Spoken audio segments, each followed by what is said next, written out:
Hope this works.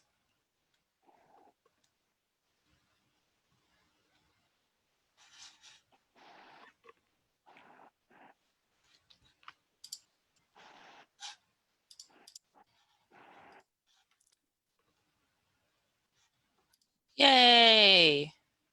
You did it? I did it. We're live. At least we should be.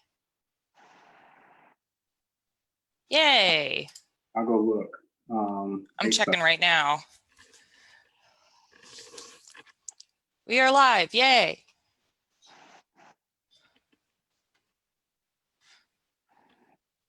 I don't see it. Oh, yes, I do. Oh no, I'm hearing myself in multiple places. Creepy. Okay. So the way you have it set, oh, what I just did. The way you have it set right now is it pops back and forth. Yeah, I just changed it. Okay. There it is. Yay. Technology. Woo, woo. Excellent.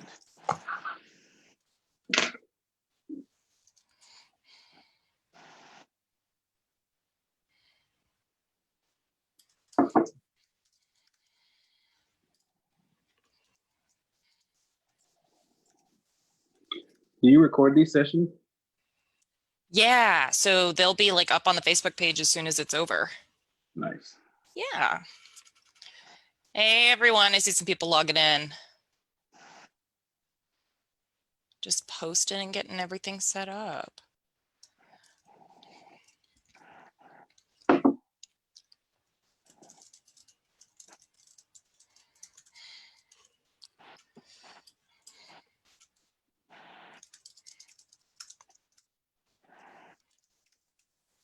Do we count as people in the live? I think so. If I go away, it should then go away.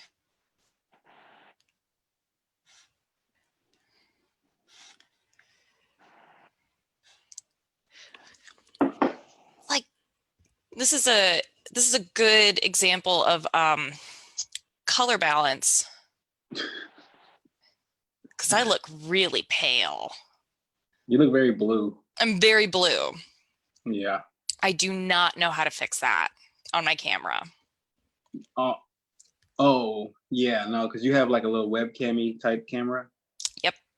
I think, well, this is actually, I mean, this is a kind of a decent way to start because now that I think about it, your camera is probably set to one specific color balance. Yeah. Where, it just does auto and it just picks up the strongest thing. So it's probably looking at your wall and saying that's the most prevalent. So it might be looking at that, which is really yellow. Oh, and it's cooling it off. It might be looking at that. It's because it's super, super yellow.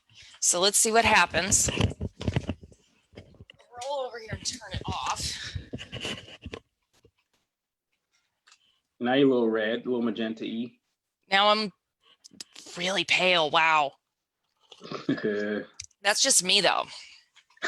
That might just be just me, and I might be in denial that I just need to get in the sun a little bit more. Yeah. The sun is essential for us, humans. But that's interesting though. Different cameras that use that are stuck, and you will find times where you have to balance it yourself. Like you have to use gels and such to balance it. So I think I'll add that to some of the questions. I should have added. I'm gonna add that to some of the questions I have for you. I have like a whole plethora of questions. Yay! Okay. So yeah. So do you want me to just go ahead and start from the beginning? Yeah, let's go for it. We got a couple people on here hanging out. Are you on? I know there's a way. I mean, for the future, there's a way to do it on Facebook and on YouTube at the same time. There is, and I have to there's some software that I can use to do that, but I have to learn the software. So whenever I have time away from running a business during COVID-19. Jeez. Speaking of COVID-19, I heard our leader is speaking That's probably what everybody's doing. They're probably listening in right now. We're way better than that. I'm partially biased, but I think that we're way more fun. Yeah. And we're going to provide some more information. I can't get too, I can't go too much, but if anyone knows me, hi mom. Right. Oh, your mom's in here? I don't know, she might be. That's kind of cool. Let me text her and let her know I'm on. Hang out with my mom. She's taking my mobile phone photography workshop next week, which I thought was really cute. Yeah. That's good because that translates into what you're talking about today. Because if you can do mobile phone photography, you definitely do mobile video. Oh yeah. I think that's going to be the next one that I do. I think that's going to be the next workshop I plan out. I have to figure out how to teach it online. That's really been everything that we've been doing right now, is like taking a lot of the stuff that we've been doing already for the last couple of years and just translating it online. But I think videography on this, have you seen the new one?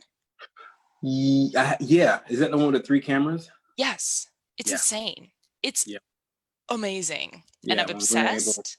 And I want one. And I keep stealing Dave's. Oh, that's not yours. This is mine, but it's the older one. This is okay. the 10X. So Dave's got the new 11 Pro. Yeah. And it's pretty epic. No, that's cool. Yeah, whenever my buddy Daniel, he has his, and whenever we go to the gym, you know, you're like, oh, man, get this set on camera. And he's like, all right, I'm gonna get a wide lens, then I'm gonna punch in to a tight, then I'm gonna do a standard. And I'm like, he loves shooting with this, but it's also the bad thing is people get comfortable and they're like, I'm only gonna use my phone. Yeah. You know? Try to export it. You know what I mean? So. Well, not only that, but it's like trying to export it and then trying to edit it, like for color. Like you have to be like, it is, if you're going to do video on your phone, you have to be like, this is perfect. The lighting is good. The colors are good. There's no blown out parts, because trying to recover that in the software is a nightmare with the footage that comes out of this compared to a DSLR, especially some of the newer ones like the Sony. It's not even remotely, it's not even close. Okay, so well then shoot, let me just lead into that first question then. So camera choices, right? So for those who are getting into videography or trying to, or whoever do it, if you already do it, DSLR or mirrorless versus a cinema camera. What are your thoughts on the DSLR cinema or DSLR and mirrorless? Because I put those together, and then versus cinema camera. Yeah. So I would say if you're just starting, like if you just want to kind of get like the basics down, get a DSLR. At the very basic level, especially like if you have a teen that really is getting into video, or if you're just kind of trying to do like little things here and there, the Canon T7i is fantastic.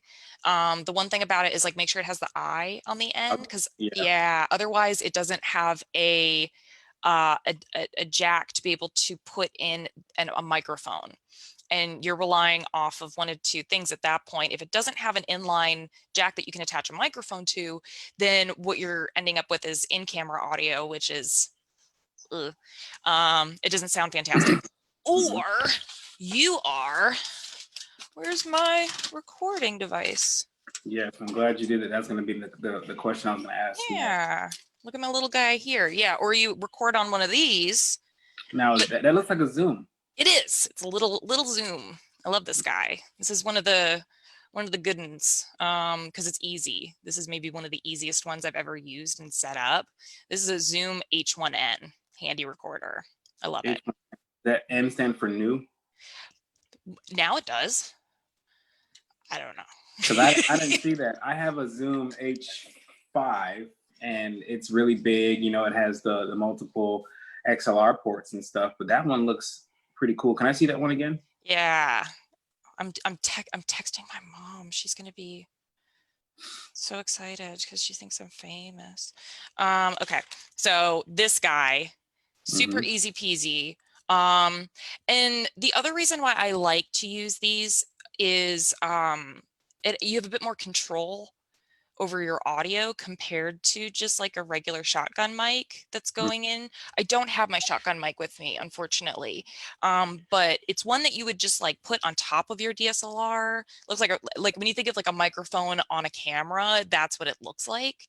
For those that haven't seen it, Rode, RODE makes probably the best and my favorite ones. Sennheiser makes some really great ones as well. And that shotgun mic that you put on top of your camera, it's really just so you can run and gun. Like for events, that's what I use. Like if I'm just trying to pick up audio as I'm running around with my camera at the Woodruff Art Center, that's what I'm putting on to be able to get audio. If I'm sitting down in a controlled environment and I'm doing an interview, I'm going to use this guy. The difference of audio quality, and this is like the weirdest thing for photographers, because once you translate into video, we have to start thinking about sound. And luckily, I have a brother who's a sound designer, so I get to cheat a little bit.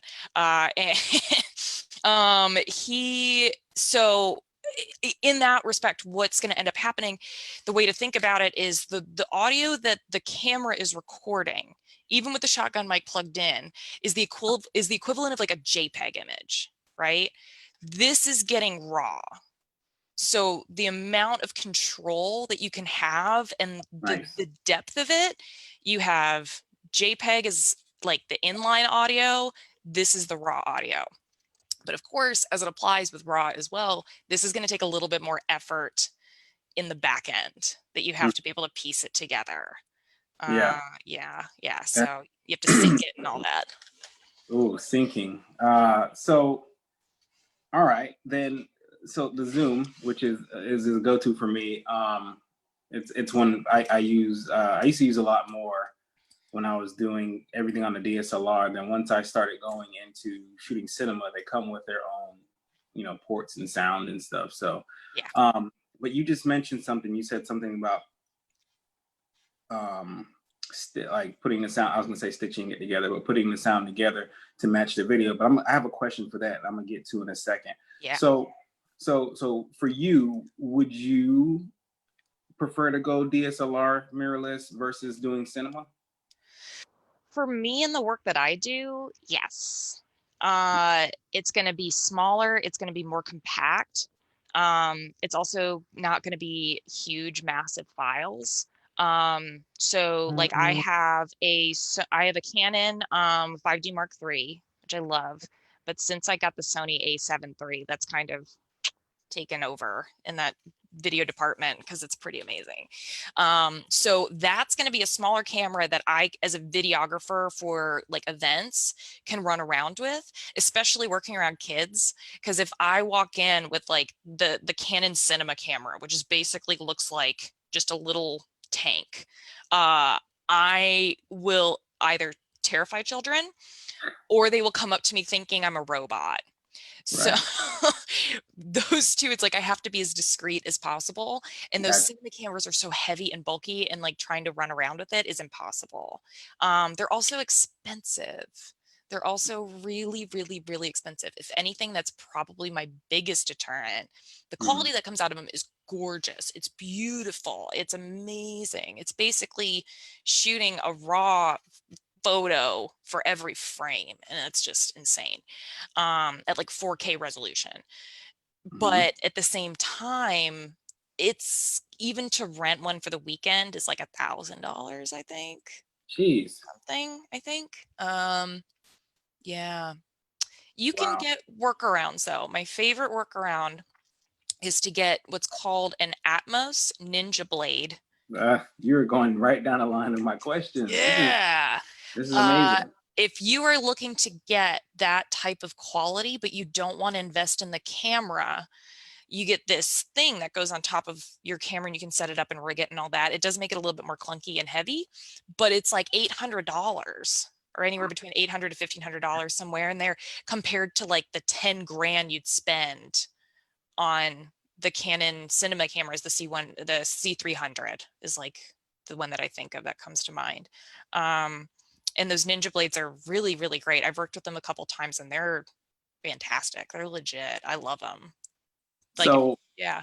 So I have to back up a little bit because the cinema, you mentioned 4K. Shooting 4K is like shooting. So some of the cameras, a lot of the new age DSLRs and mirrorless cameras shoot 4K. Yeah. However, they don't shoot RAW. Yeah. And a lot of the cinema cameras, so you mentioned the C100, I mean the C300. The C100 doesn't shoot RAW. I don't even know if the C300 shoots RAW. You know what I mean? But then there's the thing like the Red, and then there's something like oh my God. certain Sonys and Yeah. Panasonic that shoot RAW, and there is a quality to that. So would you say that somebody could just use a regular DSLR because the Atmos Ninja and these different other 4K monitors, they allow you to pull in the footage essentially raw? Yeah. So to save money, would you suggest doing that over using the cinema camera that can just do it all? You know, because ultimately you have to piece everything together. You have to get the monitor, you have to get the sound, you have to do all that stuff. Whereas the cinema camera just has it all in one. So would you base it off of what people do? I think so, because like I said, for me, running around with the camera, the Sony a7 III had to be the choice. I was thinking about it. I was thinking about having my Canon 5D Mark III, my full frame camera that I already had, and getting a Ninja blade and having it on top of it. And then I thought about running around with that all day at an event. And my arms already felt tired from thinking about it. Because it's like you've got, where's my fun pieces? This guy. And we'll talk about some of this later. I've got all my fun toys back here and all that. But you're running around, the cameras in here, and then you've got like the blade set up tops here on either end. You've got the monitor, and if the monitor does, most of the monitors, they have a slot that you can insert an external hard drive into, essentially, that records everything. But if it doesn't, then you have to have a whole nother thing on this side. And then so you're running around, you're holding it like this. No. I was like, I'm not going to do that. So I got the Sony instead, and I got it for a pretty good deal. So yeah, no, that's cool. Because I personally, I think when it comes to the back end of it all, the shooting raw is definitely necessary. Or just like I tell the students when I'm shooting, if you're shooting JPEGs, shooting JPEG is fine. You just have to be more on point because you don't have that leeway to make mistakes. So for you, sticking on that vein, is 4K necessary? If so, why? If not, why?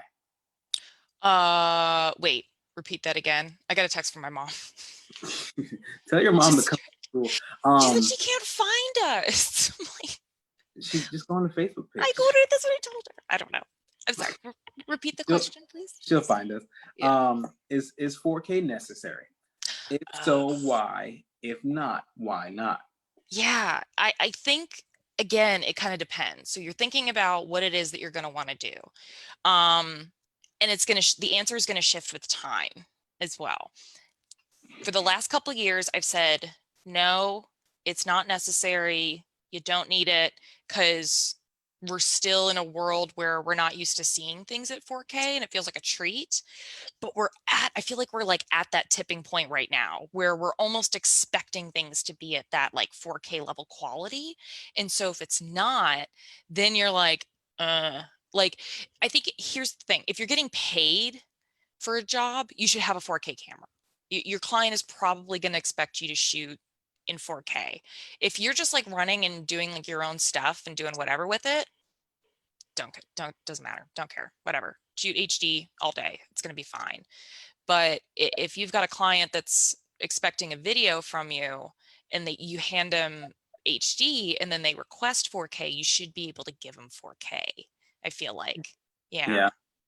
My only issue is that when I run into a lot of times, especially when I was working in the camera store, you know, a guy would come in, he's like, I need a 4K camera. And I was like, which 4K camera? And they're like, I don't know, I just need one that does 4K. And I'm like, well, why? They're like, man, I'm shooting for Instagram. And I was like, but you Nope. Not even necessary. Not even close. Yeah. Close. If I know that someone is going to use a video that I make only for online purposes, I will send them an HD.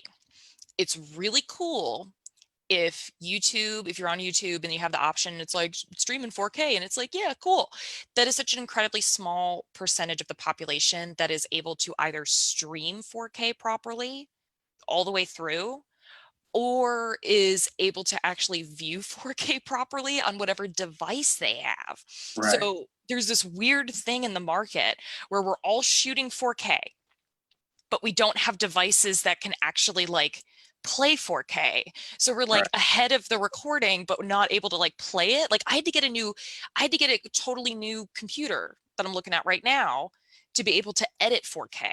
Yeah. Which is insane. So it's all of this that kind of backtracks behind each other. All these companies put stuff out and it's like, you can do 4K. And then all of us on the videographer side are just like, oh, I gotta buy a new camera. I gotta buy a new computer. I gotta buy a new monitor. It's like, because I can't see it unless I've got all these extra things to be able to use it. Yeah, essentially it's like cooking for somebody and throwing in all the seasoning, but they don't have taste buds. And you're like, well, I did all that for nothing. Great. Well, now you're seeing it at the crappy reduced quality that YouTube has compressed it down to. Yeah. Yeah. Okay. Ooh, that's another question I gotta ask you that brought up. All right, so my next question, so you answered the 4K, you don't think it's necessary because most people can't see it. And a lot of times when people ask me that question, I'm like, well, I shoot 4K for the specific purpose of if I need to punch in. So if I'm doing an interview and I have one camera and I have to punch in, and I'm like, okay, well, I'm shooting 4K and you cut that in half, you have 1080, you know what I mean? So, exactly. So that's another reason why. Yeah. So with shooting 4K, you say you like the regular DSLR, prime lenses versus fixed lenses. I know a lot of purists, when they do video, they're like, oh, it's prime, prime, prime. But what do you think? Do you have a preference? Do you care?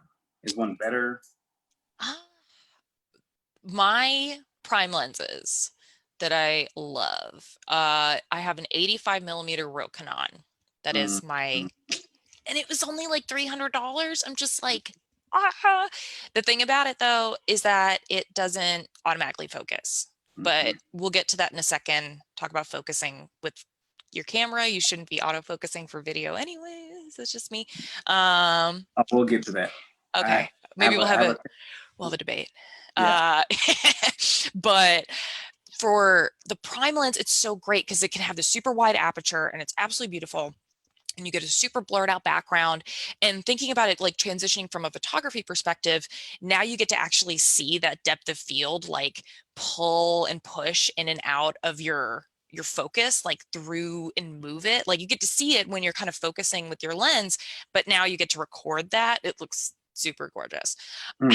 However, again, they're really great in controlled environments. So if I'm doing an interview or something like that, prime lens all day. Yeah. Beautiful, more crisp quality. Majority of the time, it's going to be fantastic.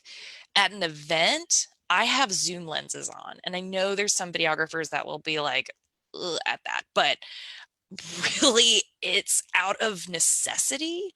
Yeah.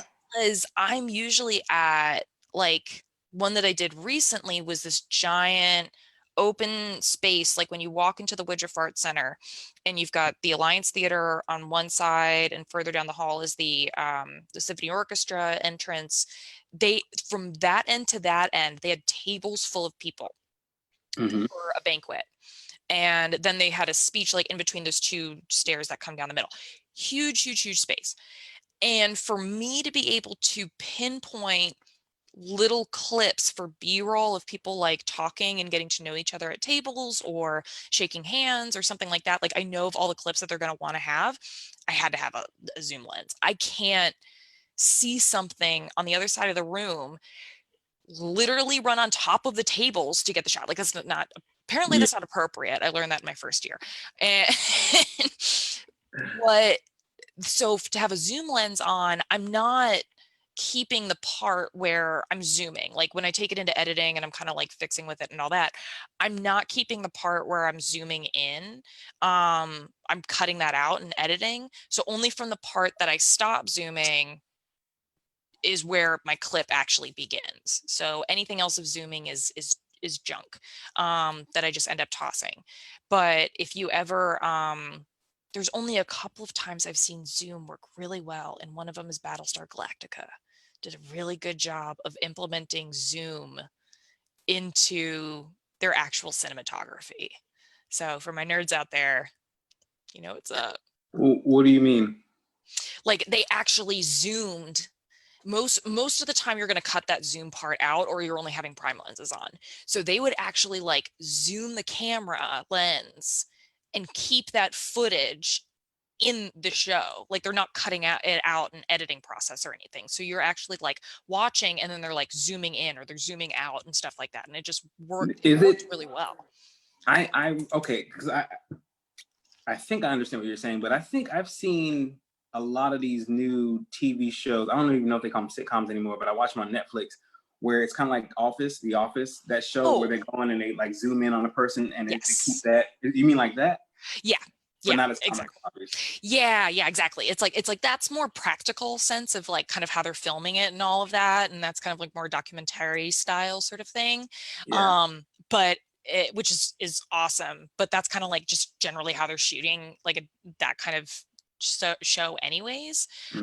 Those like documentaries or faux documentaries have that effect to it, but utilizing that effect in any other way is incredibly difficult, and it's very, very hard to pull off, and it usually just comes off very jarring, and the audience gets kind of turned off from it. Ooh, so that leads me into going down the line. We promise we didn't like practice this ahead of time. No, I literally wrote these questions down right before we started talking. I was like, oh, we did it. We practiced. Okay, so editing software. So the first question is it's a two-parter. Do you prefer Premiere over Final Cut over DaVinci? And then the next part of that is how does one develop an editing style? Because we were just talking about that, how there's different ways for different shows and stuff like that. So first part is well, first off, what do you use to edit? I use Premiere Pro. I've always been a super big fan of Premiere Pro, especially after Final Cut. We all woke up one morning, I think it was in 2011, and Final Cut had completely changed their entire layout overnight. Like they changed where the buttons were, they changed what the hotkeys were, they changed like essentially the entire foundational layout of the software.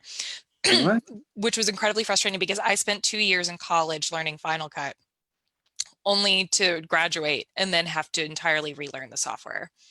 Damn. It I heard about was that. horrific. It was awful.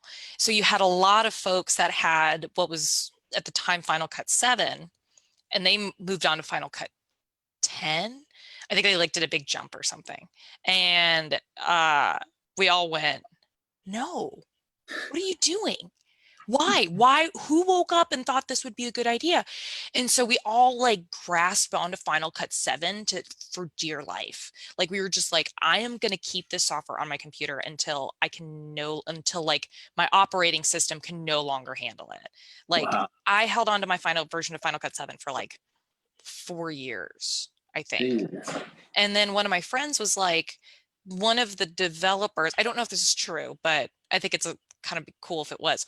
One of the developers from Final Cut 7 got hired by Adobe to redo Premiere.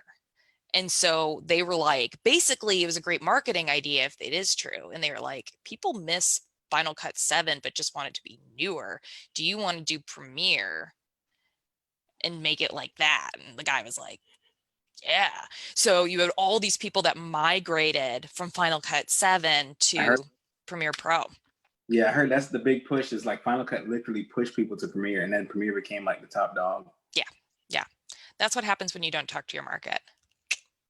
Yeah. However, so I use Premiere Pro. I really like it. I have the Creative Cloud software with the monthly, I think I pay like $50 a month or something like that to be able to have the subscription. If you don't have it, it's like $20 a month to month. But chances are there's a really, really good chance that you don't need Premiere Pro, especially starting out.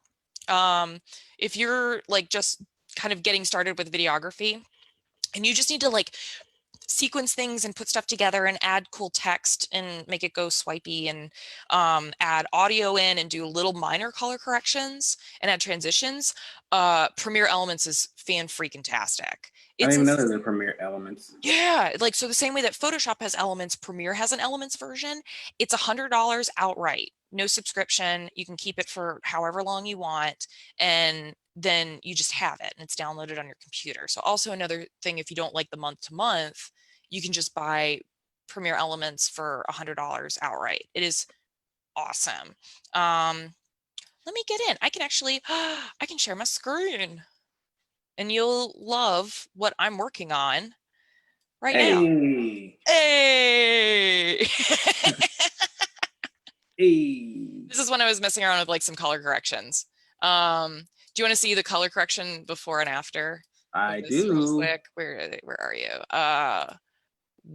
Let's see. Oh, hold on. I clicked on the wrong one. Without color correction, with color correction. Whoa. Right? One more time.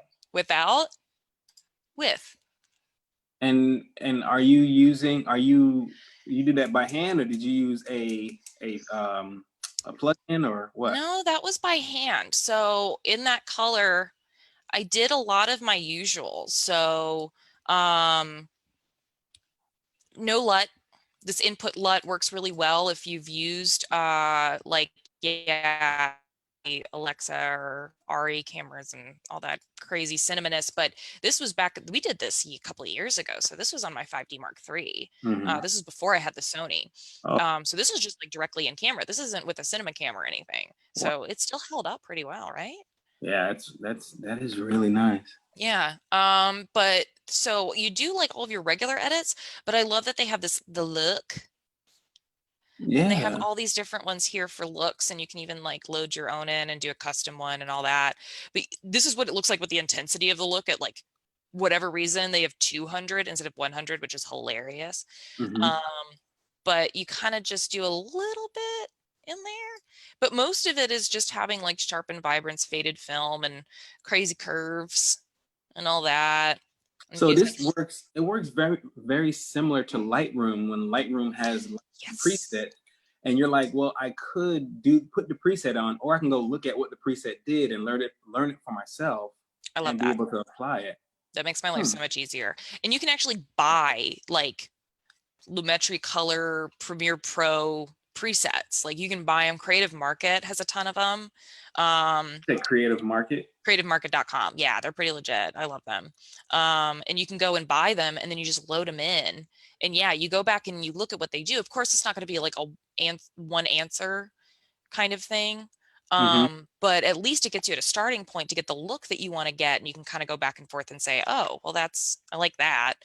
Right. But this is kind of a good thing to show you, like, this is the power of Premiere Pro. Another super fun power of Premiere Pro is going to be, let me do this real quick, because this is one of my favorite unknown things, but it's like the easiest thing in the world. So we shot this interview on 2 separate cameras, right? So I have camera 1, camera 2, and where's my audio for it? Let's see. Okay, there it is.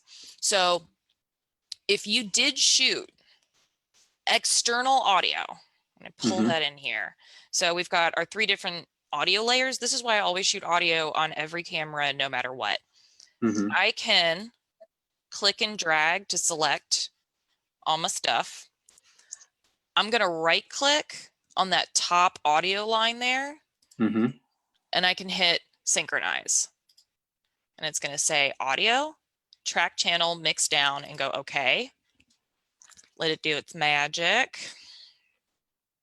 So 2 cameras and an external audio source, and it just synced all of it for me on its own. That's how that works? That's how that works. Oh, okay. Synchronize. Select it, select audio, synchronize. So select all of them. You got to select that top audio line, because what it's going to do is it's going to read that one and then go down from there. So that's when I said synchronize. It said track channel mix down. Yeah. That's what it means. So it's like that, and then everything else below it, do that. Yeah. Easy peasy. I mean, So I knew they added that, but I didn't know how to use it. it's super easy, super duper easy. Because what I have to do instead, if I bring this into, let's go into Premiere Elements.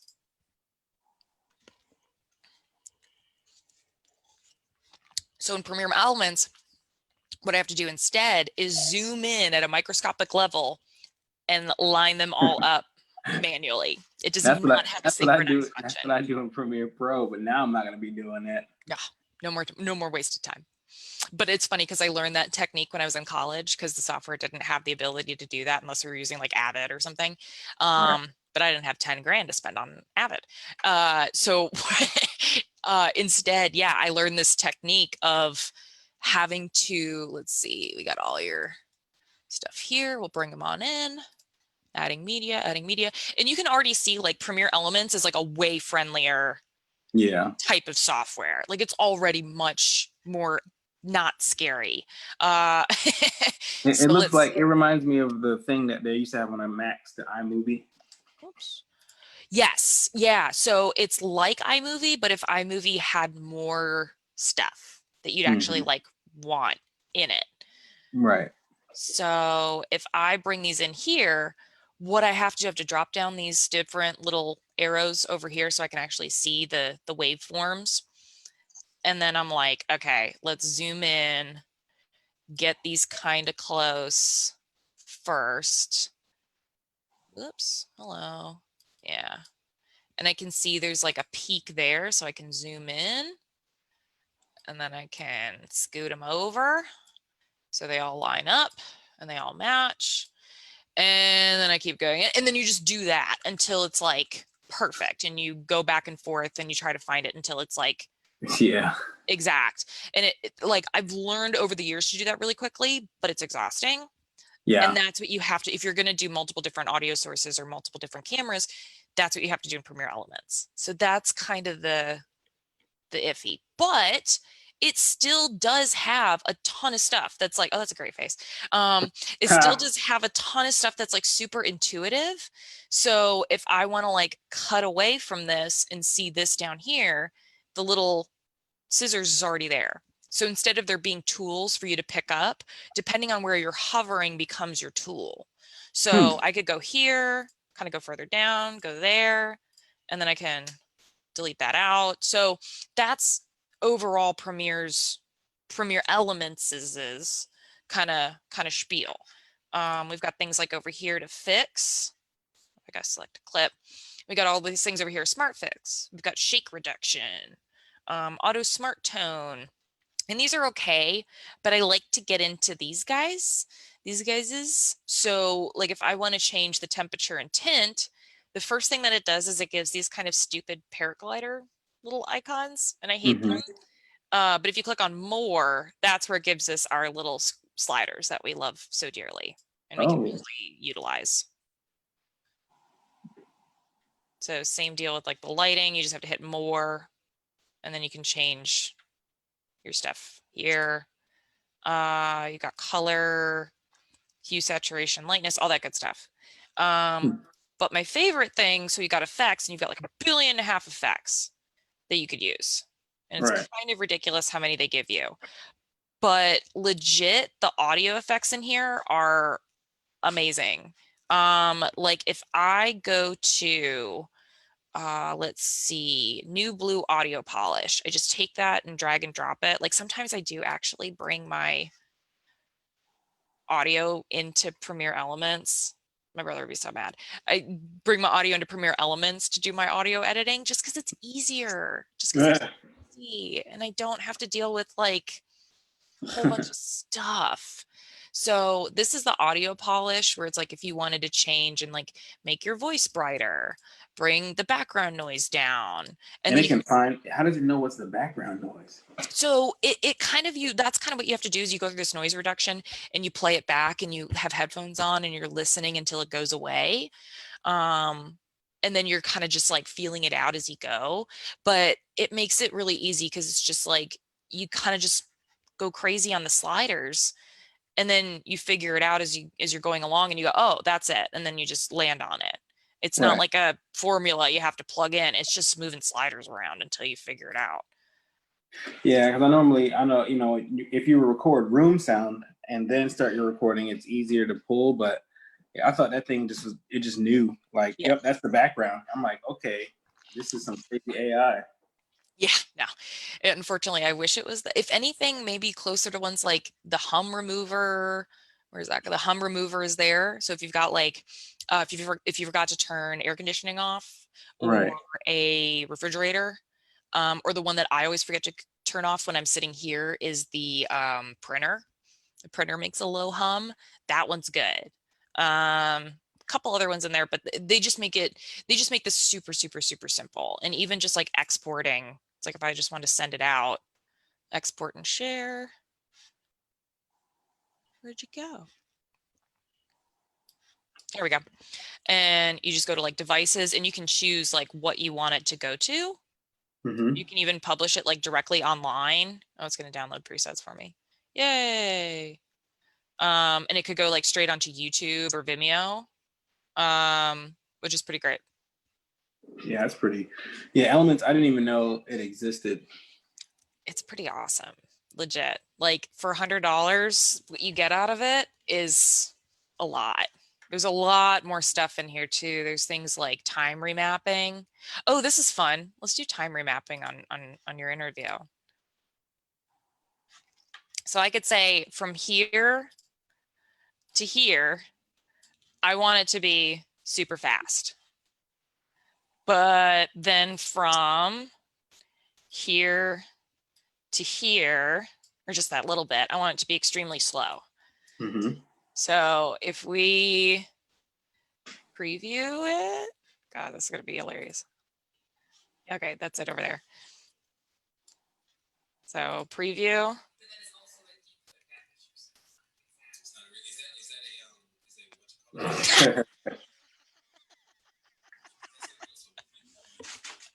Look at that. I did this. It's more applicable. Yes, I want to cancel.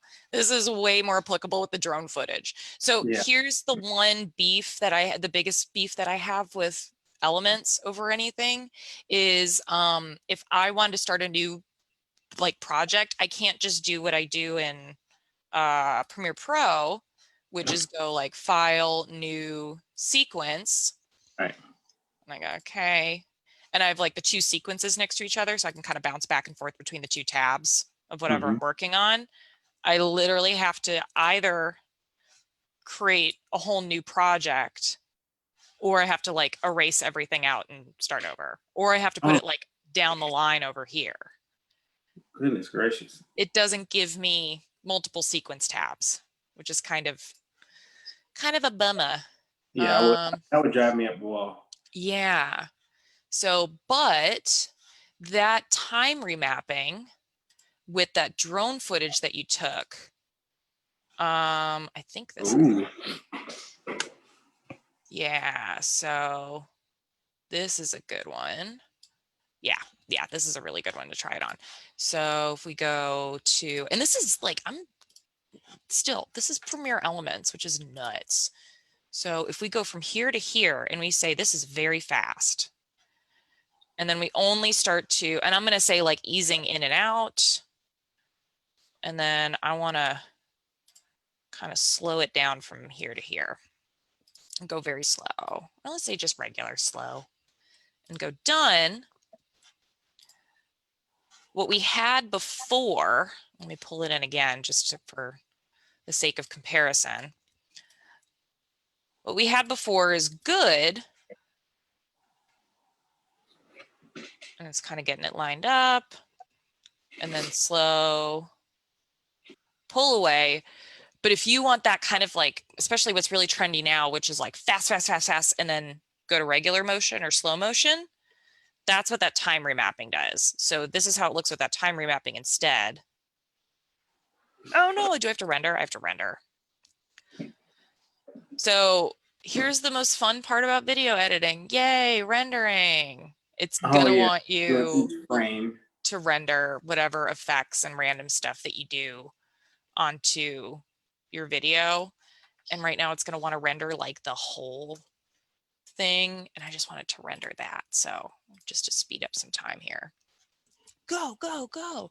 But I can't complain too much, because in college, when you hit the render button at certain times, I would take a nap under the computer desk. Yeah. And then it would be done. So I really, really can't complain. This is way faster than it used to be back in the day. Yeah. Well, anytime video it's a, what do you call a marathon, not a sprint, unless your client's paying for it to be a sprint. Yeah. And then Do you you charge them extra. Do you use DaVinci? Right. Do you use DaVinci at all? I have not used DaVinci. That is one I've been meaning to check out because I keep hearing about it. So I have it on my list to learn, and then maybe we'll do a workshop on it. That'd be great. Whoa, where is your audio coming from? Weird. Okay, so here's what it looks like with that time remapping. It's like fast, fast, fast, fast, fast. And then slow pull. Yeah. So You said something about ease in and ease out. Is that a tab? yeah, it's just like a little checkbox there. So instead of it going directly from being fast to regular, like a hard hit, it'll kind of dip it a little bit. Is that only in Elements, or is it in Premiere too? So it's in Premiere. It's just it's in Pro. It's just a more complicated way of doing it, where instead change sequence settings, because otherwise it's going to be like itty bitty in a tiny frame. What you have to do is say show clip keyframes, time remapping, speed, and then you get your keyframe here. Oops, hello. And you have to insert your keyframes to change it. And so that's your easing in and your easing out. And this is your speed control. I'm moving it up and down. Yeah, it's not as straightforward and user-friendly. It still works. It just takes a little bit of finessing. Yeah. But the fact that they put that feature in Elements is pretty sweet. Right. So yeah. Cool. Yeah.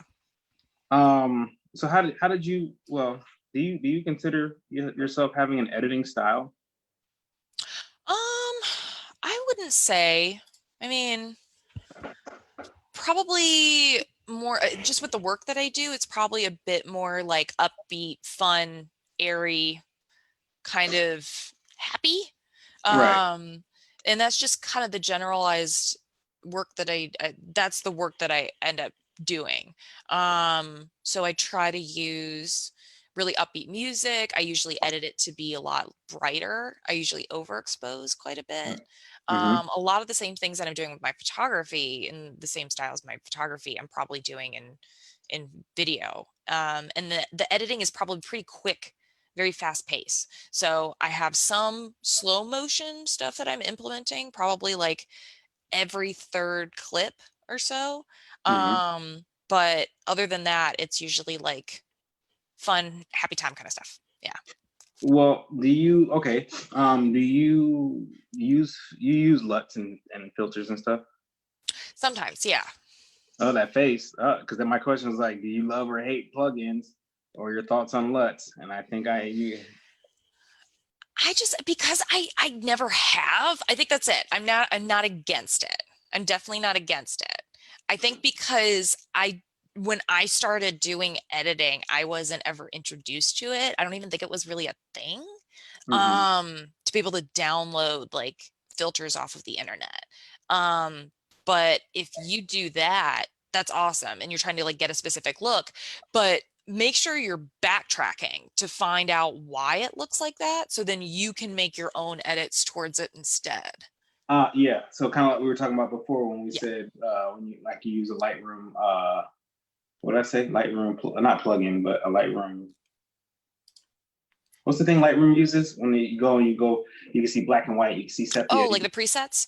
Preset. It's like using understanding a Lightroom preset, being able to go back and manipulate it yourself. So, so you also mentioned, you said you were like you do like upbeat, airy stuff, and then you mentioned music. So getting music for your work, what sites do you use, and how many hours do you spend listening to music? Oh my God. I think if I go, there's a couple different resources. One good one, if you're just doing stuff for free and practicing and just wanting some cool music to find, you can go on to, let me share a screen again. Hello. We'll go YouTube, or not YouTube, sorry. YouTube audio library. Mm-hmm. And that is a good one to try out for sure. Because all of it's free. Most of it, if not all of it, is also what you call it? Royalty free. Royalty free. Yeah. So you can go through, and then they have things by genre, they have it by Oh wow. mood, they have it by instruments, durations, and then that Oh, nice. attribution. So attribution not required, or just all licenses and whatnot. So that's pretty good. You still cannot, even though like attribution is not required, it's still kind of iffy to use the music on a video that you're getting paid for.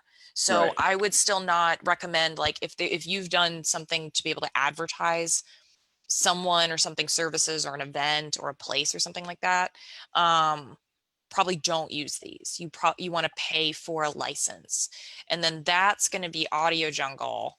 Nice. That's what I I use. love Audio Jungle. Audio Jungle has Yeah. so much stuff, and it's actually pretty well priced.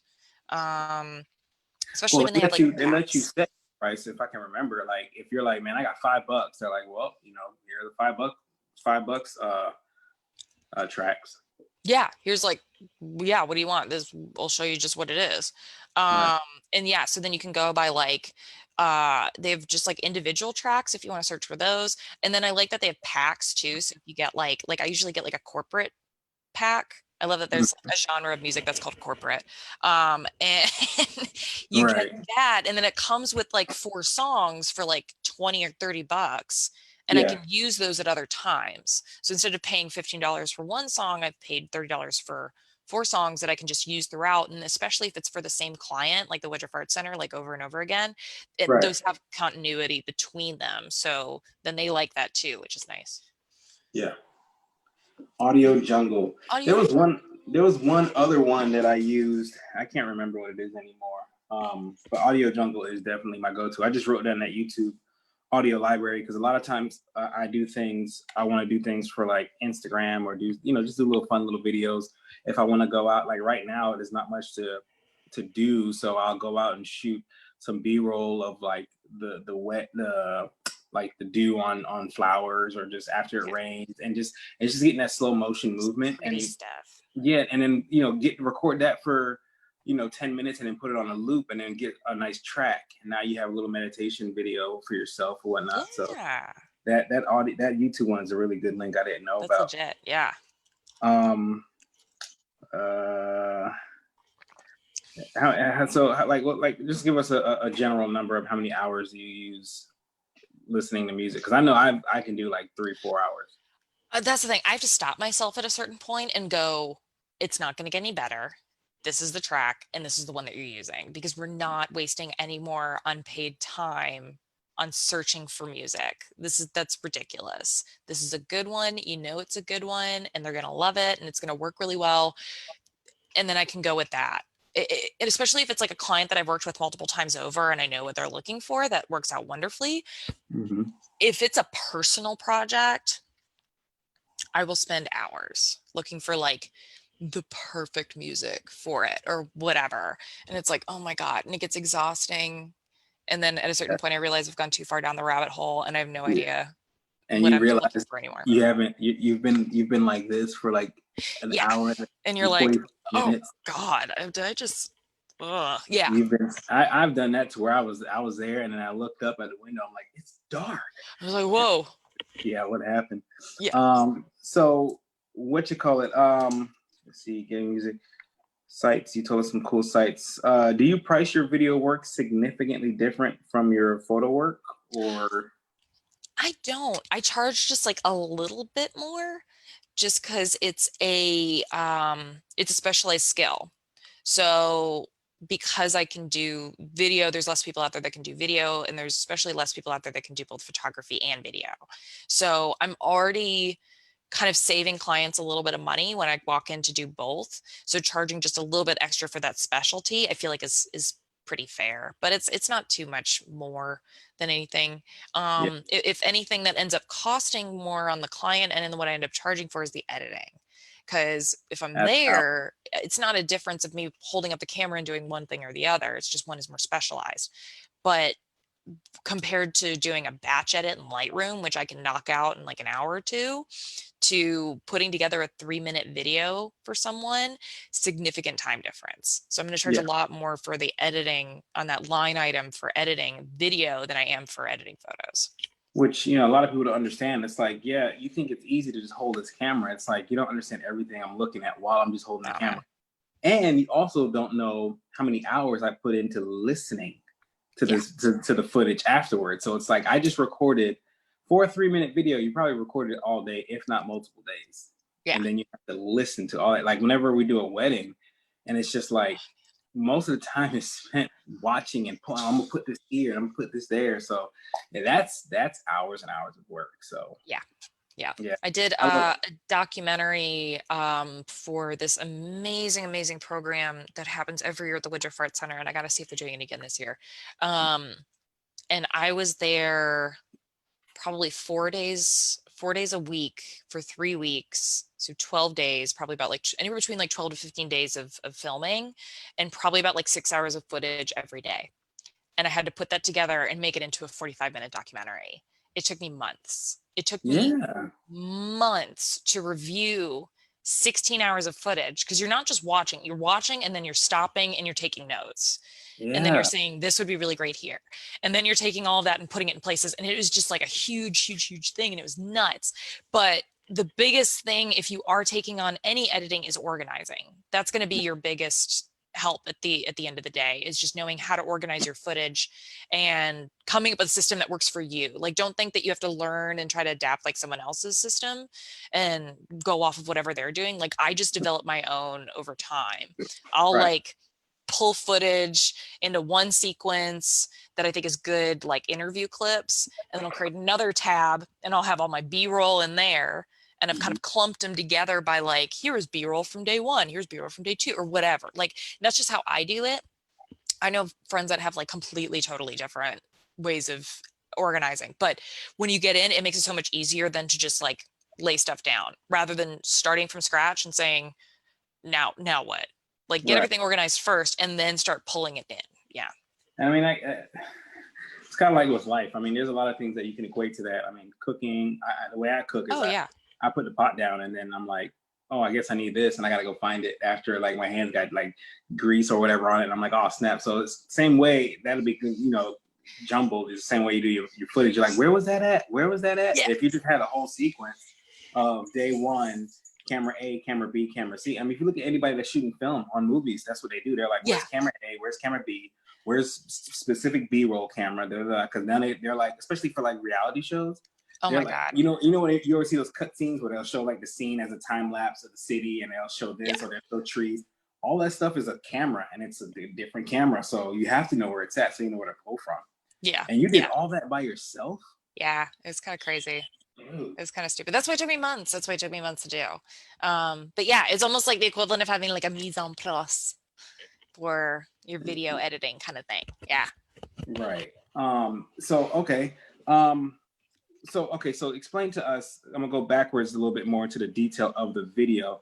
A lot of people don't understand, and I had to have my buddy, he's a videographer, photographer out of New York, and he does a lot of things, and he had to break down frame rate and how shutter speed and all that stuff, because he broke it down. He was like, you know, it works. It's not like shutter speed, but it now works like a pie, and now you have an opening, and this is a slower shutter speed essentially, but it's a bigger opening of light, you know, breaking it down. So to take it simpler, that's a whole class. That's one of Sara's whole classes. When somebody's shooting and they pick up their camera and it says 24 frames, 30 frames, 60 frames. They're on B&H and they say this camera does 120 frames, and they're like, "Whoa, is that good?" Whoa. Can you explain to the people the differences, the benefits of the frame rates. Yeah, yeah. And I've perfected my way of explaining frame rates as closely as I possibly can. So every second, when you hit the record button on your camera, a full second, your sensor, say you have it at 30 frames per second, your sensor 30 times in that second goes, take a picture, take a picture, take a picture, take a picture, take a picture, 30 times in a single second. Now, because the sensor is doing that, we still have our shutter speed rolling in front of it, which is weird. So you'd think that like usually with your camera, that shutter speed opening and closing, that means you have a picture, but it's actually that shutter speed opening and closing and allowing light to come through. So even though we have our sensor that's going 30 times in a second, going take a picture, take a picture, take a picture, take a picture, we have a shutter that's rolling over it to control how much light is actually coming in, but also what each frame is capturing in terms of like motion and all of that. So what we have to do is time these two out so they work in tandem with each other. So you have it, if you were to like see the camera going in slow motion, you'd have it going, taking a picture, and you'd want to have your shutter not be like halfway in between, or you especially don't want to have the shutter rolling in front of it like 10 times while it's going, I'm taking a picture, and it's like, blah, blah, blah, blah, blah, blah. Like then you're going to get this weird kind of staccato-y, sort of very jumbled looking sort of thing. If you, the one place I saw do it really well, the intro sequence to Dexter does an incredible job using a fast shutter speed with like a slower frame rate. It looks really kind of like weird, but it's cool. But other than that, it looks bad. Don't do it. And, and so what we have to do is say, if it's like, take a picture, and then we have to like get it to go boom. And then it's like, or I can't do it. It's like patting your hand on your belly kind of thing. But you know what I mean? Where it has to be timed out correctly. So it doesn't look weird. So the equation is, if you're going to like be like my dad, the engineer, and put it all out in an equation, 30 frames per second equals a 1/60th of a second. So you can essentially take your frame rate, double it, and put a 1 over it. And that's your shutter speed. That's the easiest. So if I was shooting at 30 frames, I have to be shooting at least 60th of a second? Just 60th. That's kind of the crazy thing about it. You don't want to go higher and you don't want to go lower. You want to be at 60th. Yeah, that's how my buddy explained it to me. And when he broke it down like that, he was like, if you're shooting 120 frames, he was like, so where do you think you should be at? And I was like, 2/40th of a second. He was like, around there. And I was like, I don't understand it, but I'm just going to do it because you're the one that studies this. I kind of just do it. You know what I mean? So that's kind of cool to understand that. So frame rates, normal frame rate for an average person is using what, 24 frames? So now, because whoever invented this is stupid, the average frame rate that people are using now to capture digital video is 29.997 frames per second. But they just round up and call it 30 frames per second because it's dumb. Yeah. Yeah. So right now it's 30 frames per second. Talking about 24 frames per second, that's old school. That's film. Yeah. That's because if you think of like 24 exposures in a roll of film kind of thing. That's what they use prior. Yeah, I was gonna say, is that where they get that, like when somebody wants a certain kind of cinematic feel, they go down at 24? Yeah. Yeah.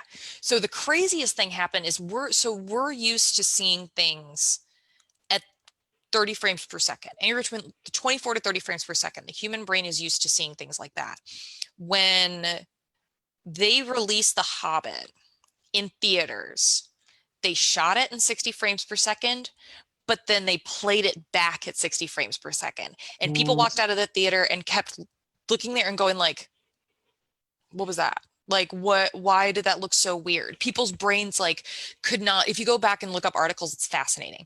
People's brains could not physically comprehend why they were walked into a movie theater, expected to have a visual experience a certain way, and did not receive that visual experience after they watched the movie. Like, is that bad or good? It was like half and half. I think the movie studio realized like, I probably shouldn't do that again. And I don't think they've done it a lot since, because our brains have been so trained to seeing things at 30 frames per second on average, that if we see them played back at 60, sometimes when I'm even doing my editing and I'm playing back my 60 frames per second, I'm like, that looks weird. I don't like that. And export it out at 30 frames per second. I'm like, that's better. That makes me feel more No, you're right. comfortable inside. It gives it a weird, like, it looks almost like fake. Like it's Hyper like, real. yeah, hyper real. That's a good word for it. It looks hyper real, and you're like, I don't know what's happening, but I'm like, you almost get offended by it. You're like, yeah, it's like, what you doing? Like, what is just like the meme of the what you doing? What you right. doing? So, I mean, Yeah. man, when is your next video class? My next one, I'm gonna have some posted. So I'm gonna be doing my like intro to video editing in Premiere Elements. I'm gonna have that coming up Thursday, starting May 7th. I'm going to post those classes tomorrow. I'm excited. We're keeping with the online classes. We're actually fitting in a whole nother session because of it. So I'm pumped about that. And then I'll probably have some more like intro to editing stuff coming up. Just posted ones with Jay. Jay is going to be doing ones on Saturday mornings on Premiere Pro. So if anyone's interested in signing up for those are going to be on Saturdays with Jay. Jay's the guy, he does Photoshop too, right? Yeah. He does Photoshop and video. He's the one that I don't think we've ever crossed paths. Isn't that funny how that happens sometimes, just because y'all have different schedules that like never actually met in person, unless you were to have like a workshop at the same time that he has a class going on. And sometimes even then y'all don't even meet. Yeah, I'm in my room setting up. Yeah. Right, that's crazy. So, I mean, there's so much to video, and a lot of people. I've had one of my friends right now. She was like, a client was like, "Hey, can you do some video?" She's like, "Yeah, sure." And then she went back and she tried to look up Premiere that night and was like, "Holy guacamole!" And she hit me up. She's like, "How do I do this?" And I'm like, "Premiere is not hard, but It's intimidating. You have to know it though. It's like driving, right? You're like, driving seems scary until you know how to do it. Yeah. And it's like once you understand Premiere, it's more tedious. And people who love editing, you more so get lost in the creativity. You're like, oh, I could do. Oh my God. Oh, I could do. You know what I mean? So yeah, for sure. So that's what I'm saying. I think video is dope, and a lot of people are getting into it. Even though, like now, I think at first there was a weird thing where photography was dope, and then video started to push photography out because all the social media platforms like video. But now it's going back to the still image again. Yep. But it's kind of battling back and forth. So it's like being able to shoot a good video, knowing the tools to use to shoot a good video. You can use your iPhone, like you said, the iPhone 11. Oh my God, all day. Whatever it was, is fantastic. But then you're like, well, editing about it, I mean, another favorite. This is me and Drew's favorite thing. Yes. Look at it. Okay. This, for anyone watching right now, if you have extra money to spend and you want to get a really good piece of video equipment, this is amazing. I 100% stand behind it. This is an Osmo Pocket. OSOMO. OSMO. Yeah, made by DJI. And it is a tiny camera that shoots 4K video, and it's a stabilizer. So if I like hit the record button, oh no, SD card, boo, hold on. Hold please.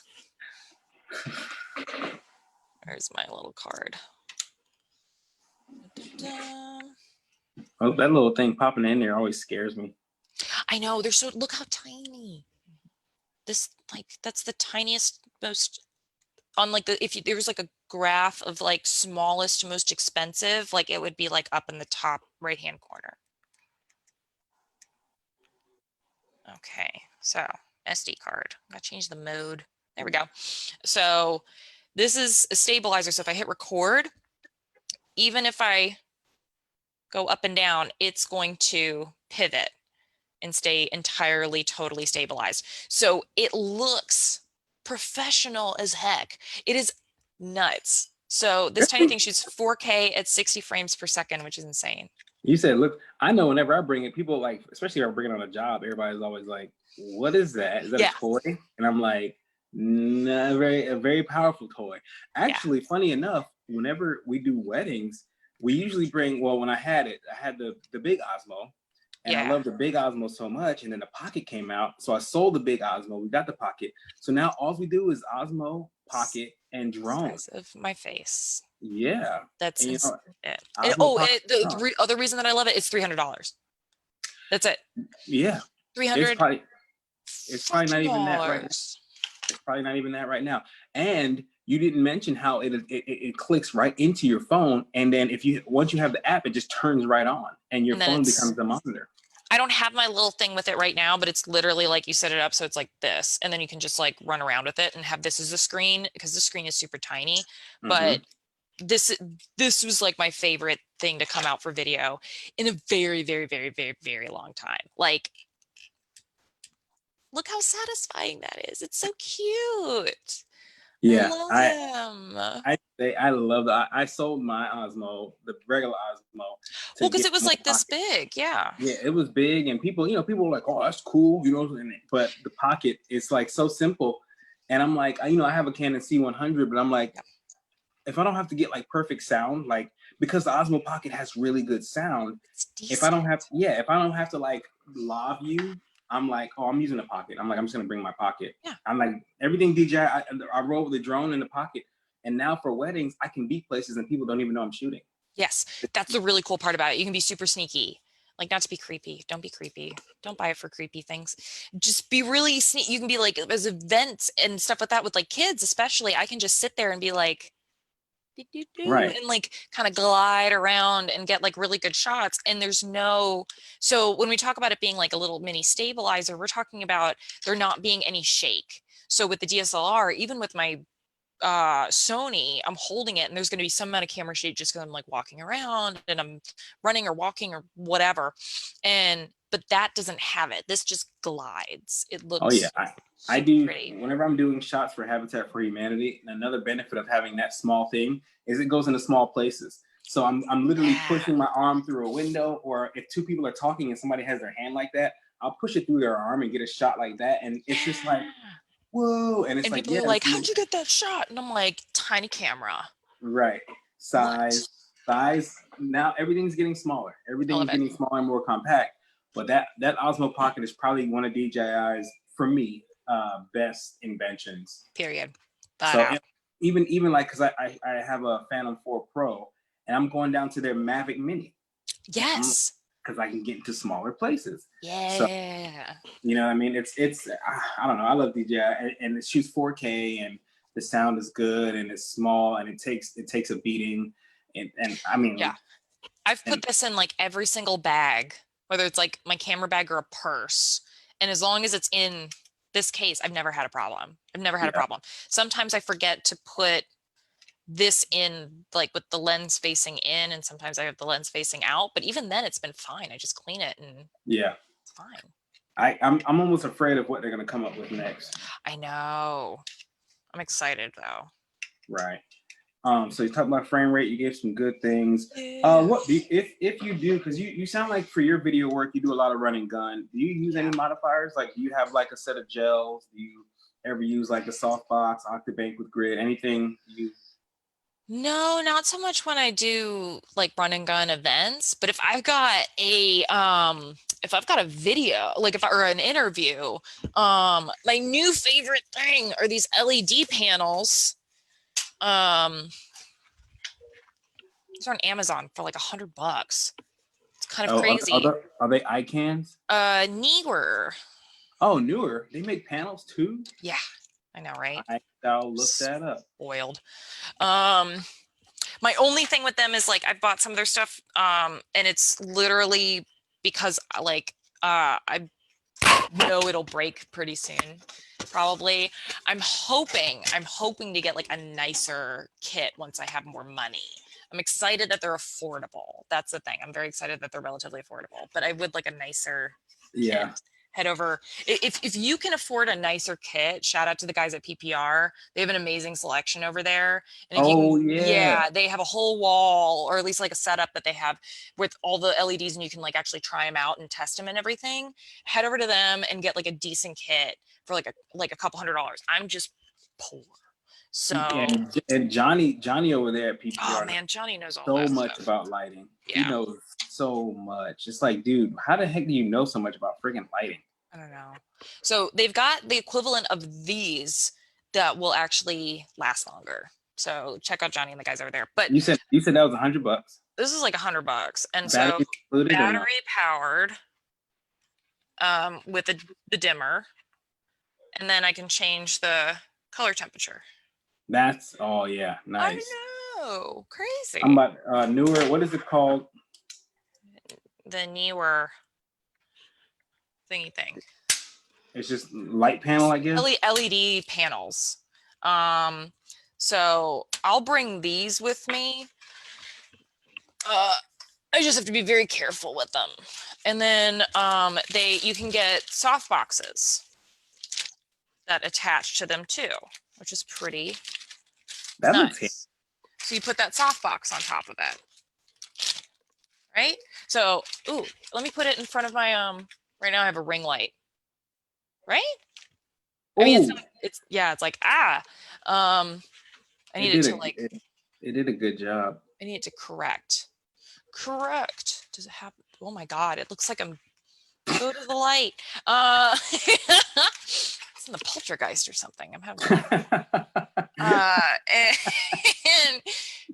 But it does a pretty decent job of like kind of cutting some out, and that's me just holding it in front of it, not like properly putting it there. Yeah, what is it? It just completely changed your exposure. I know. Let me see if I just. Is that weird? See, this is us, because everyone else in the world right now using Zoom, this happens, couldn't care less. Just like, this is just what my camera looks like. But we as photographers, we are cursed during this entire process, not only because we've all lost our jobs, but when we do Zoom, we're looking at it going, I want to change how do I change the exposure? How do I change the white balance? How do I change the exposure compensation? Like I almost tapped the screen, because you can do that with the iPhone. Yeah, and the iPad. No, I've done that a couple times where I'm like, nope, that doesn't do it. So if I have to close and then reopen it. Wow, it doesn't like you right now. It hates me. You're like glowing. It's reminding me how you're going white super I am. 3. I know. God. I'm just gonna turn this thing off. It doesn't even. Sitting in the dark now. It seems dark to you, but the exposure looks way better now. It does look way better. Yeah. Let me see if I turn my overhead light on a little bit. There we go. Okay. Yeah. It is. I got to put a softbox on it. That's what I have to do. So yeah, that's how you fix it. You put a softbox on it, and then it entirely blow everything out. And we're going to do one with Amanda coming up too. We're going to post that soon. Is we're going to do essentially create your own modifier kind of workshop, where if you're at home and you want to make your own softbox, or if you want to make your own diffuser, how to make it out of just an Amazon box and some wax paper. It's really stupidly easy and really fun, actually.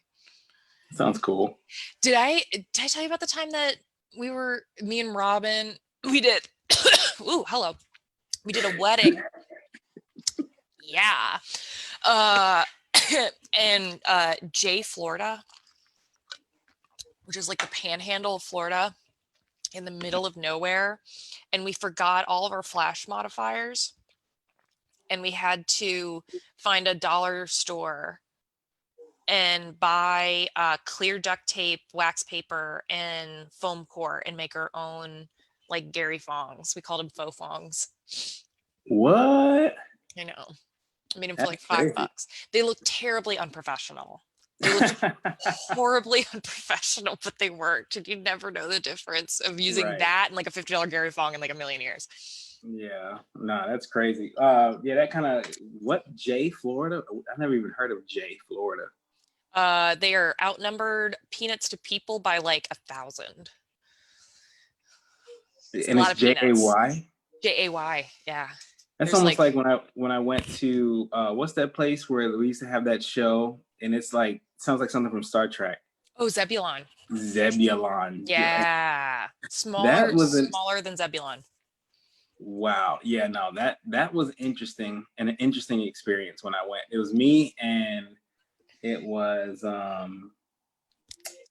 me. Who else was there? I think you came later. Alice and I came later. Allison, Yeah. Jan. It was me and Jan. It was just us. And I walked into this restaurant and she has her big smile and I'm just Yeah, smiling. Jan's just like, hey. Yeah. And when I tell you, they were like, and I'm just like, hi. And they're looking at like, and I was like, oh, well. I was like, she was like, all right. I was like, I don't want anything to eat. I was like, I'll just sit here. Not hungry. I'm going to head over to the Taco Bell and I'm going to be. They didn't have Taco Bell. No, they didn't. No, they don't. You got to go pretty far out to get to like the closest. Right. Like, I think it's like a wow. Chick-fil-A. I love it down there. It's gorgeous. It's peaceful, but it's just. All conversations stopped when I walked in the room. They were like, I was like, all right, I'm here for an art show. Yeah. So that's cool. All right, Beck. Now I learned a lot of things. Yeah. You edit in Premiere. You shoot raw. No, you don't shoot raw unless you shoot with the Atmos. Yeah, and I mean, like the Sony A7 III, it's not exactly raw. It's close. It's they have their own like cinema abilities to be able to do that. So it's like they have a little bit more of a dynamic range that it's shooting with compared to like the Canon. So I feel like Sony is kind of like an in between of the Canon and the Atmos, isn't it? I feel like it is. I think I need to look up.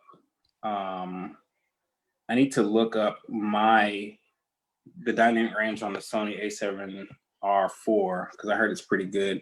Yeah. There's so much. The thing I love about the Sony is it's so forward thinking. The thing I hate about the Sony is it's so forward thinking. The amount of buttons and menus that this little mini computer has. Yeah. I mean, the dope thing about it is like I was shooting one day and I was shooting for a client downtown. It was during a big parade. It wasn't Pride, it was MLK. I was shooting at MLK parade. And one of the guys, they were just like, oh my God, you should see Drew's shots. And he was like, well, let me see one. And they're like, Drew, can you email us one of the pictures? And I'm like, wait. I said, yes, I can. So I go on the Sony app and literally, when you get the Sony app, it goes right to your phone. And I was like, I handed her my phone. I'm like, pick one. She was like, how are you doing this? I'm like, Sony, right? Boom. So that's the dope thing about it. But the fact that it has I've had this camera since last year, September, and I'm still learning the menu. Yeah, same. Still learning. Especially with like the video settings in it, where it's like going in and changing like your dynamic range on the video settings. It's nuts. It's endless. First question, how do you do that? If I had it in front of me, I could tell you. Fair enough. Without looking at it, I have no idea. Part 2. And then B, that gets us, going all the way back to when you're like focusing, you should always be manually focusing. I don't know about the 3, but the Sony A7R4 has auto eye detection.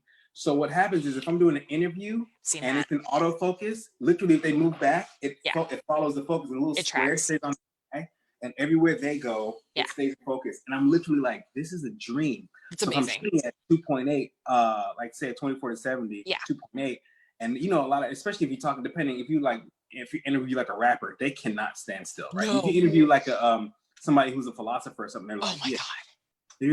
But a rapper, man. I mean, so I'm saying it's like, beat. That's it's like I set up my depth of field for like from here to here, right here, and then it was like, okay, and go.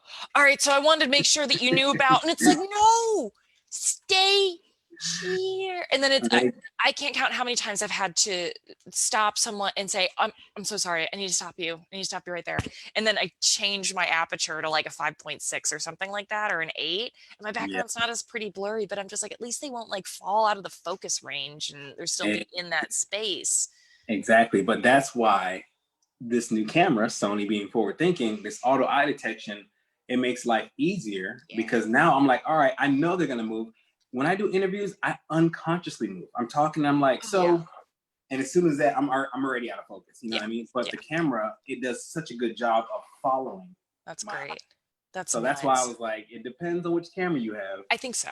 But I think that everyone should learn. Maybe I'm just being an old school fart, but I think everyone should learn video for manual focus, just to like really feel it, because it's so satisfying when you get something in focus and you're pulling and pushing focus to like one background to the foreground. I'm just like, oh, I love it. Yeah, I love rack focusing, but I mean, it's the same thing as far as like with artwork. I mean, you know, people draw digitally. I'm like, yeah, that's cool. You know, draw on the iPad, you can Command Z if you don't like it. I said, but when you learn the traditional way, oh my God, you learn to appreciate it. I believe a little bit more. It's kind of like earning your own dollar versus being given to you, where you're like, oh, I appreciate it a little bit more. You know, well, same thing with like the presets that we were talking about. It's like you can throw the preset on there, but unless you know what all those sliders are doing and how that adds up to what you're looking at, it's not going to make a whole lot of difference at the end of the day.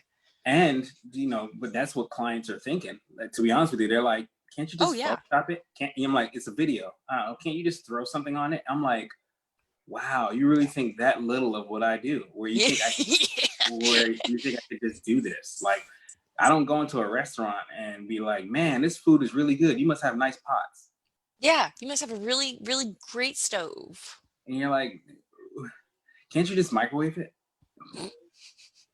It won't taste the same. Okay, you know what? Fine. That's my whole point. Is yes, they should learn it. You're right. They should learn it the traditional way first. Yeah, yeah. I think the one that I got that was like, oh no, it was a picture of my aunt at a wedding, and she wears the what's the sunglass, the glasses that change in the sun. They go from yeah, I know what you're talking about. Yeah, the transitions lenses or whatever they're called. And so we go outside to take the picture, like a family wedding picture at my cousin's wedding. And without even knowing it, her glasses went and turned into sunglasses. So it's everyone, like the whole family, but she's looking super cool, rocking the shades.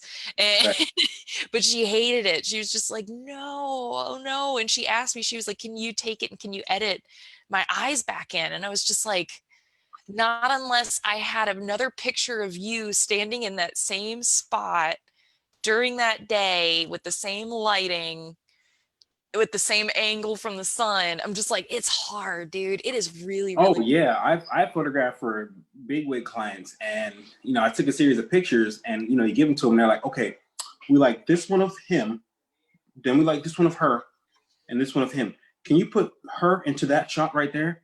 And I'm like, if we were in a studio, yeah, but due to the fact that you're in front of all these different patterns, because we're inside of a showroom of a carpet manufacturer, not really, but guess who has to do it? Because you don't tell the big wigs no, you know what I mean? So it's like, you know, it really, it can't be done, but I'm gonna have to make it work. Usually I just end up like taking their face and putting their face onto something else, because that's usually what they don't like. But they'll ask you to do things that are impossible, thinking that Photoshop is a magic tool. Oh yeah, where it's just like you click a couple buttons, like woo, and I'm just like, no, unless I've got like a team of people behind me that made the last Spider-Man movie, I'm not gonna get anywhere close to being able to do what you think is possible. That'd be really cool. Side note for anybody that's listening, if you do want to do that, or if you want to prevent not being able to do that, always shoot what we call a plate of the scene. Yeah. If you're locked off though, because if you're moving around, you're screwed. But if you're locked off, shoot a plate, meaning shoot an empty room scene. Once subjects come in, do your thing, that's fine. Even if you're doing this is photo and video. Photo's a little bit easier. Video, oh my God, can it be done? I mean, so in like After Effects you can, and Jay's gonna, After Effects is kind of like the Photoshop of video, and I don't know After Effects. I've been meaning to learn it forever, man. I want to learn it so bad, and Jay's going to be doing a workshop on it. What does he not, what program does he not know? I don't know. That's a good question. Maybe Illustrator. No, he probably knows Illustrator. I don't know. InDesign.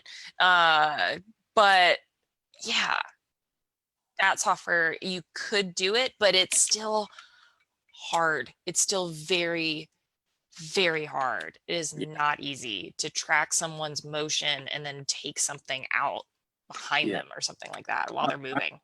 My buddy did that for Aflac. Like he literally edited out a person because it was, you know, the Aflac duck and stuff like that. And they were like, yeah, we want this, but we don't want him in the scene. I was like, well, that's too bad. He was like, no, I'll remove him. And I'm like, what? He did something, I forgot what it was called, like rotoscoping or something, where he like drew around them and then he like literally removed them, but they shot a plate of the scene. See, you know what I mean? So they had that empty room, so it was easy for him to remove.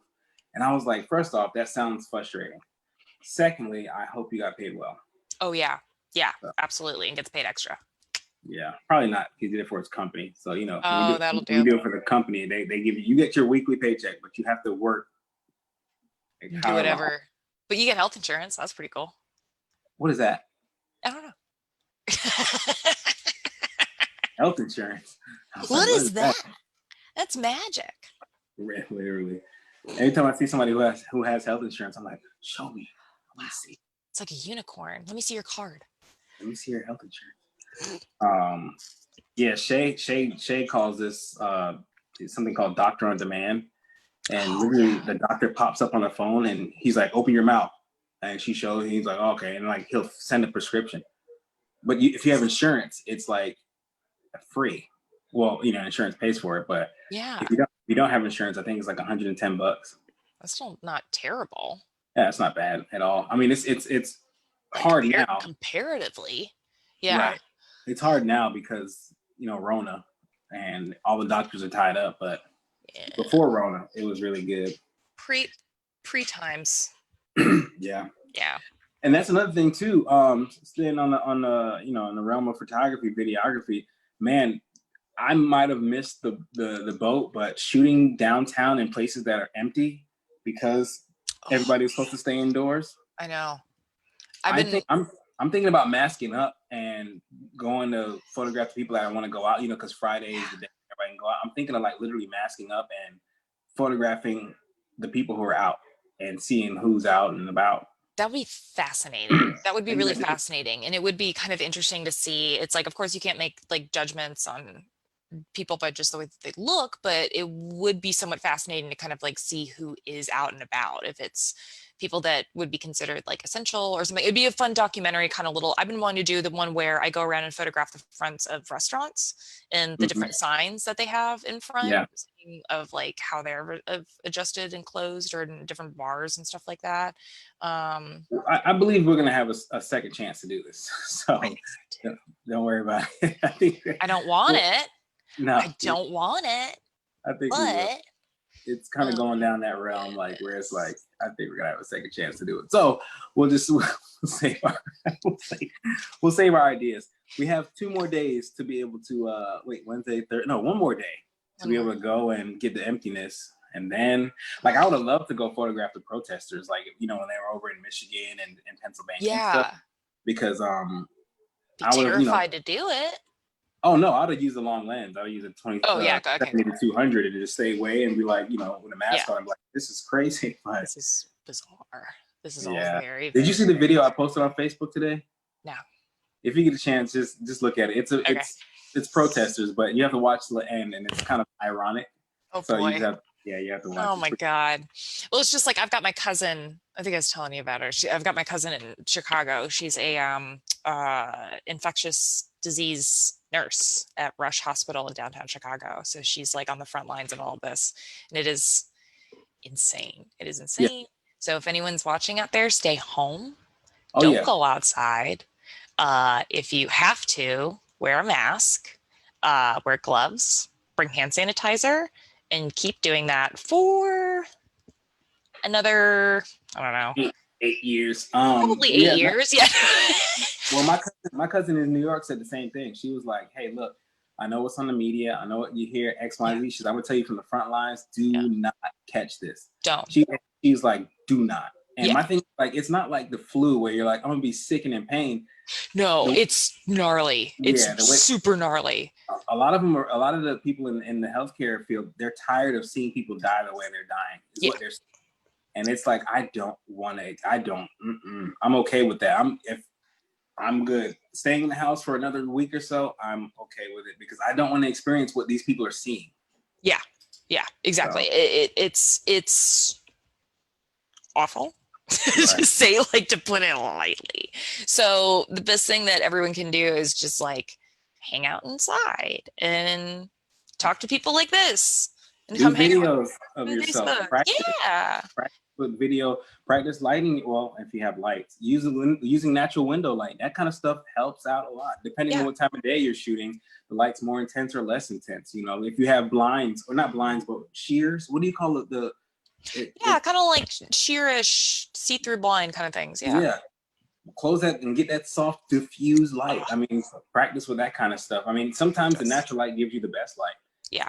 So I posted a video that I found on YouTube, really good one that this group makes, where it's a whole bunch of stuff that you can just do at home. We're doing some workshops with it, but other ones that's like really just cool, fun stuff. Like they got a kiddie pool out and like put this girl, who of course is just gorgeous, like in the kiddie pool, and put like fake plants around her, and just did like this gorgeous photo shoot of just like from here to here, and you'd never know that it was like in a kiddie pool in their backyard. And just like really cool stuff like that. They did a lot of like fast motion stuff where it's just like someone just dropping lemon slices into a glass of water, like over and over and over again, until you get like that one that looks really cool. I think it's stuff like that where it's like you find like these small little things that are really fun to be able to try and test out, and all those like random little ideas that you had popping up in your head. Like I said, I've been wanting to learn After Effects for the longest time, and I'm finally going to learn After Effects. I've been wanting to test out the Sony to see like how far I can really push the ISO and still be able to like edit color on it and that kind of stuff. All these like things that like in the back of your brain that we've had for like the last year. It's like, oh, if I ever have time to do that, I'm totally going to do that. Like we all have those ideas as photographers, and just start making a list and just start like knocking them out one after the other. Yeah, that is dope. I mean, and a few of my friends got together and we were like challenging each other, like holding each other accountable. Like, hey, what are you gonna have done by the first? What are you gonna have done? So my thing was mine was mainly art. That's a good one. Yeah, so I had to do mine's mostly drawing, but photography wise, I think there's a lot of things that you can learn software wise, because you're cooped up anyway. There's lynda.com, there's LinkedIn Learning, there's a few different sites. I mean, YouTube. So, I'm guilty. I should have probably been learning, Tons of stuff on YouTube. You kind of have to know, like, that's the only, my beef with YouTube is they jump into it like assuming that you already know, and it's like, all right, we're gonna get started, so go ahead and click X and then make sure you're hitting W, and I'm just like, slow down, stop. Yeah, I hate the guys that go too slow and then they like talk really close to the microphone so you can hear when their mouth opens. And they're like, so, oh, and here's my website, and does it work if I get really close to and it's just like, yeah, I can only do so much of YouTube. I watch sponsor today is MeUndies. MeUndies.com is sponsoring. It's like, stop, bring it away from your face and stop talking about underwear that close to a microphone. It's not appropriate for children. Right. I can do a poll of how many people just fast forward to the middle of the video. Oh my God, just. Well, cool. What time are we at? We're at 8:40. I mean, we're good. Unless you have any more questions. No, I hit the main things because these. Yeah. I mean, these were selfish questions. I was asking really for me. No, good. For everybody else to learn too. The music, we got the music down, the music sites. I save a lot of music. I buy random music. There's another site. I forgot the name of it. I could text my friend and maybe we could put it off on the school's page. But you can make a subscription and you pay monthly, but you can download as much music. You can download editing software, not software, but tools. Like I get Premiere plugins, like, you know how they have the shaky effect or they have this, that. All like the different transitions and like swipey swipes. Yeah. That's it. They have music transit. They have all kind of stuff, plugins, and you just pay a subscription and you just download as much as you want until you don't do it anymore. So that's cool. That's legit. Yeah. If you can get things like that, for sure. Right. So I mean, there's also footage if you want to like practice and you want to just like use footage online. Pexels, it's like pixels, but it's PE instead of an I. Has a bunch of footage, stock footage for free to download. And so if you can't get out of the house and get stuff that you want to play with, you can just download free stock footage and test it out and play around with it. Nice. Yeah. So many sources. I mean, we should be looking. I mean, I think not everybody, because they're not gonna, but I think majority of the people should come out of this quarantine with some new skills. Yeah. You should have been coming out.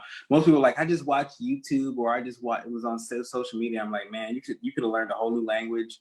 You could have done so many things. Man, yeah. You know, I'm guilty as well. Like I should have been practicing my Korean and I want to learn ASL. So it's just like, I mean, I should have been this whole time, every day, I should have been putting in at least an hour, 30 minutes of just practice. But I know. It's the mental exhaustion though. yeah, There was a psychologist that did a really good kind of like thing about it where they were just like your brain right now is turned off from things like creativity and learning because it's in essentially like a depressed survivor mode. So you're getting yourself into creativity, it requires other people. So that's why I'm glad we're still doing like stuff like this and to do what we're doing. So if it becomes like a collective group effort, you're much more likely to learn because you've got other people around you that you can reference that are also as a part of it. So yeah, if you can get in with your friends and yeah, just like send each other pictures and stuff like that, do that. That's how to do it. If you're trying to do it like isolated by yourself, it's hard for your brain to make those connections to say this is a good positive thing to be doing right now, and you usually just end up kind of sad. yeah. That's why all those challenges on like TikTok and stuff are so popular because everybody's like, "Ooh, Yeah, a yeah. group thing there." Do So group things. Do group yeah, things. online group things, Yeah. or you can Speaking go. of, we have workshops at the Atlanta School of Photography every day. No, the famous club. We do have some workshops coming up though. We do. We do have a ton of workshops coming up. It's kind of ridiculous. By the end of tomorrow, I will have posted out and there'll be a workshop or two almost every day through May 16th. So Nice, we are like punching nice, them out. So nice. come hang out. Come we miss you Come guys. learn We something. miss Yeah, it's gonna be fun all when your we can get back. faces. We can get back in person. But for now, I know. I'm gonna be so excited. I told you, I think it was like last week you were talking. I told when like the doors open, I'm gonna have like lays or something, or I'm just gonna be there cheering, and it's just gonna be me like being so freaking excited. But as we were talking about before, if that happens and I have a whole fake like celebration party and we have to do this whole thing over again, you don't want to see Sara in quarantine part two. Like that's not gonna be a good I'm already in be a my good brain. I'm not coming out until Christmas. yeah.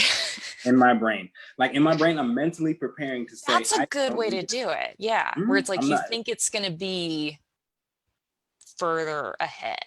Yeah. I'm like, yep. Than it I'm like, actually this is is in what I'm reality. getting all the stuff. I literally okay, what do I need? Food. I need to order some weights because the gym, I'm not going, even though it's opening. No, don't go. Yeah, LA Fitness is opening, and the stuff that they put, the whole list of new rules, it's like we're moving all the machines away from each other.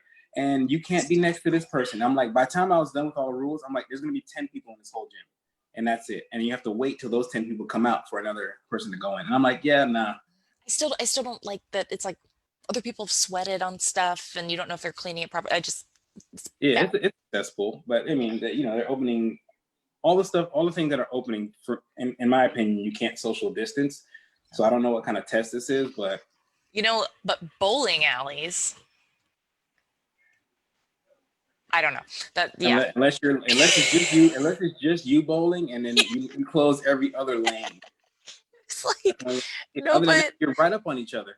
you So still have to put your fingers into holes that like other people have touched over the last like I don't know 20 years. Like what? How is that a good I idea? didn't think about that part. How is that a good idea? So yeah, so stay home, everyone. Stay safe.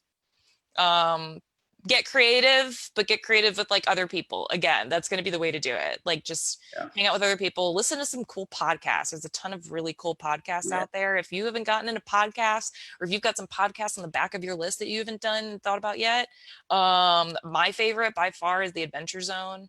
It's the McElroy brothers and their dad playing D&D, Dungeons and Dragons. It is a trip and it is maybe one of my favorites. So if you have one on your list, that's a good one. If you like political things, Slow Burn is Slow burn. fantastic. They go over the first season does the Nixon scandal, Mm-hmm. and then the second season they do Clinton. Mm-hmm. That was the one that they just did recently. But those two are great, and it backtracks like through everything and talks about, and they do interviews with people who were there, like on the front lines and saw everything, reporting on it. And it's fascinating. That's a great political one, but political things can be sort of exhausting. So I like my Dungeons and Dragons one where I get to pretend a totally different world exists. It's great. Right. Yeah. No, that's what I'm gonna do now. I'm gonna probably grab a adult beverage and probably sketch and come up with some ideas. Cause now I'm like, video wise, I'm like, I need to be shooting B-roll of stuff and like the mundane stuff I don't think about because I can use it. Plus there's planes, because I live near Dobbins, planes fly over all the time and they fly low. So I think I'm gonna time it and get some video of that and some stills. And then just little things like squirrels and all the animals that come. Random stuff. Yeah. So I need to get some of just like the school, around the school. But I'm also doing cross stitching. So I'm making my friends really dumb, weird cross stitch things. That stay stuff. Well, that's nice. But as long as it keeps your mental health, that's a big issue. A lot of people are talking about mental health. Oh my God. Real big thing, so right now, keep that as priority for sure, everyone. Absolutely. Yeah. Well, cool. I'm gonna go eat pizza. I'm excited. Oh, I have to eat. I know. I've lost. That's important. I've lost like 9 pounds. Because you work out, whereas mine's gone the other way. Because I don't work out, and now I'm just sitting here eating pizza. Dude, when I tell you, and my thing is like, I do pull-ups and I've been lifting water jugs and stuff. Yeah. Different because I'm like, when I come out of here, I'm gonna have a back like a Ninja Turtle because all I do is like freaking pull-ups all day. But it's like there's nothing heavy to push. It's like I'm probably gonna be maybe 205 when we get out of all this. I'm just gonna be pale. I'm gonna be really translucent to the point I will concern people.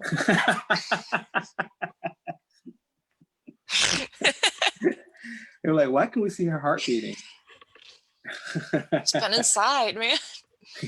Yeah, get out there and get that sun. I mean, I know. I need to get some suns.